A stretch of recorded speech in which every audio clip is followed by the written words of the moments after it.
When Geoffrey Hinton, the man widely considered the godfather of artificial intelligence, won the Nobel Prize for his life's work, he didn't use his press conference to celebrate.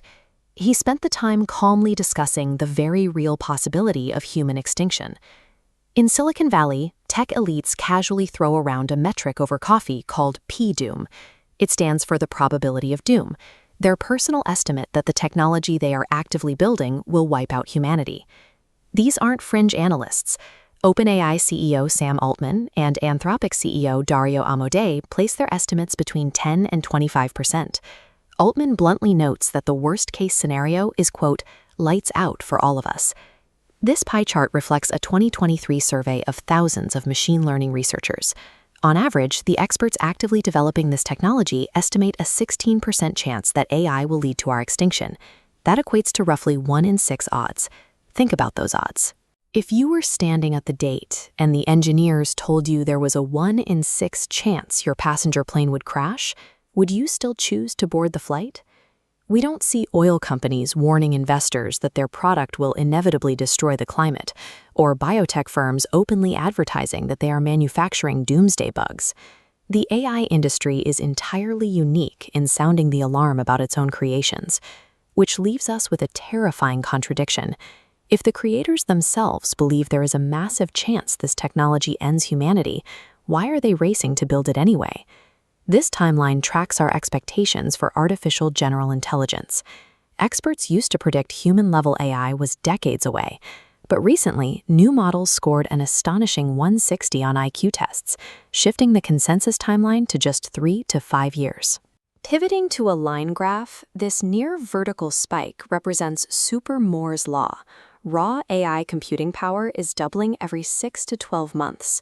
While critics debate the limits of training data, hardware giants led by NVIDIA's Jensen Huang continue to shatter computing bottlenecks, funneling relentless hardware power directly into the labs.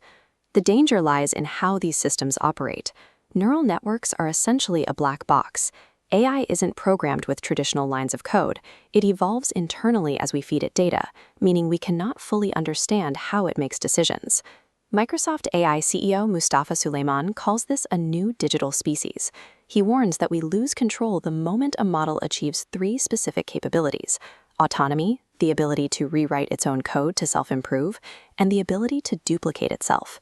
We are blindly pouring infinite energy into an unreadable, evolving system that processes thoughts roughly 50 times faster than the human brain. This means that while a human masters one skill over several years, an AI could theoretically master thousands in the same window, creating a cognitive divide that makes human oversight physically impossible. The physical threats are immediate. Anthropic CEO Dario Amodei specifically worries that AI will act as the missing guide for producing biological weapons. Rogue groups already know how to acquire raw materials, but they fail at the complex synthesis. A superintelligent AI could easily locate DNA sequencing companies and walk a terrorist through engineering a supervirus, something as contagious as COVID, but with a 90% mortality rate. Beyond biology, Silicon Valley is rapidly outsourcing our military infrastructure. Defense contractors are actively securing lucrative deals to deploy autonomous drone swarms.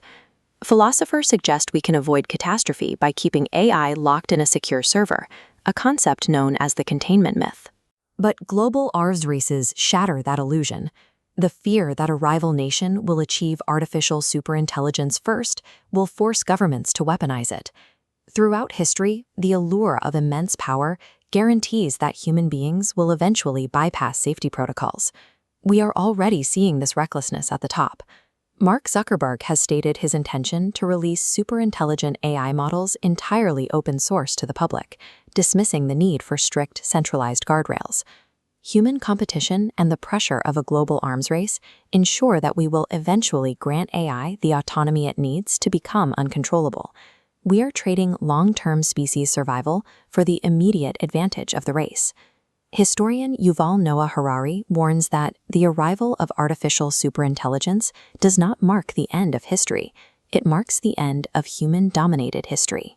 In a frenzied race to build an omnipotent digital mind, the ultimate victor isn't a specific tech company or a global superpower.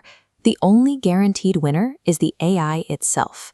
Despite delivering grim doomsday warnings at press conferences, leading AI companies actively lobby against real legislation.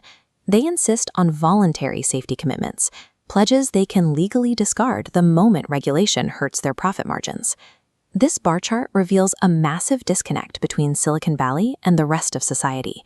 82% of the public wants to slow AI development down. They recognize a 1 in 6 chance of extinction for what it is, an unacceptable gamble with our future. Humanity has faced extreme risks before.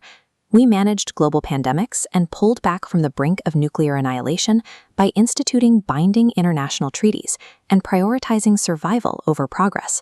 We have to force global regulation immediately. Because unlike a software bug or a failed product launch, we do not get a second chance to learn from our mistakes when building a superintelligence.